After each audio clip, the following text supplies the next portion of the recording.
الرحمن الرحیم النبی اولا بالمؤمنین من انفسہم۔ جناب رسول اللہ صلی اللہ علیہ وآلہ وسلم کی مختصر سیرت ہم بیان کر رہے تھے۔ آج ہم نبی علیہ الصلوۃ والسلام کی ولادت بسعادت پر بات کریں گے۔ نبی علیہ الصلوۃ والسلام کی ولادت بسعادت 9 ربیع الاول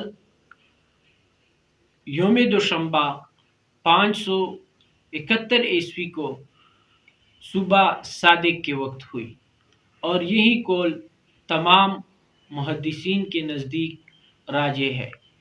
نبی علیہ الصلوۃ والسلام کی پیدائش جس وقت ولادت بسعادت ہو رہی تھی تو گھر میں ایک نور پھیلا اور آسمانوں کے ستارے گویا کہ زمین کی طرف جھکے ہوئی ہے ایسے تھے، اور والدہ ماجدہ بیان کرتی ہے کہ کمرہ نور سے روشن ہو گیا، اور صبح صادق کے وقت جناب رسول اللہ صلی اللہ علیہ وآلہ وسلم کی ولادت ہوئی۔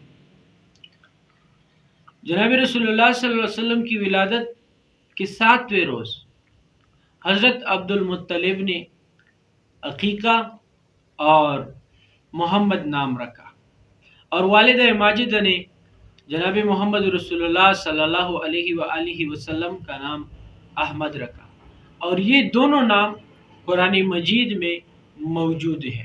احمد بھی موجود ہے اور محمد بھی موجود ہے، اور آپ صلی اللہ علیہ وآلہ وسلم کا لقب آپ کے بڑے صاحبزادے قاسم یعنی ابو القاسم ہے۔